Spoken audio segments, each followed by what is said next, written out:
तुम्ही 30 ते 40 वयोगटातील असाल, तर तुम्ही ह्या फायनान्शियल मिस्टेक्स अव्हॉइड करू शकता. सर्वप्रथम, खूप अर्ली स्टेजला होम लोन घ्यायची घाई करणं. निश्चित आपल्याला घर घ्यायचं आहे, पण ते प्लॅनिंग करून योग्य पद्धतीने घेतलं गेलं पाहिजे. दुसरी गोष्ट, कुठल्याही गोलशिवाय रँडम पद्धतीने इन्व्हेस्टमेंट चालू करणं.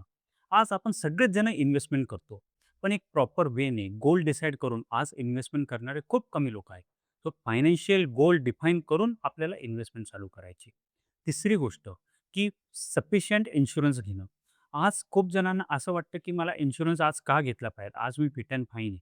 पण आपल्याकडे सफिशियंट इन्शुरन्स असलाच पाहिजे. शक्यतो तो टर्म इन्शुरन्स असेल तर सगळ्यात बेस्ट. चौथी गोष्ट, फक्त कॉर्पोरेट मेडिक्लेमवरती डिपेंड राहणं.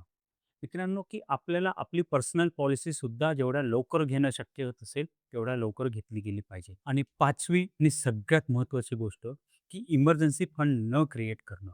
आज आपण बघतोय, की बऱ्याच जणांचे जॉब जातात आहे आणि त्यावेळेला जर त्यांच्याकडे जर इमर्जन्सी फंड नसेल, तर त्यांची जेही इन्व्हेस्टमेंट असेल, ती सगळे ब्रेक होणार आहे. तुमच्याकडे साधारणतः 6 महिन्याचा इमर्जन्सी फंड हा असलाच पाहिजे.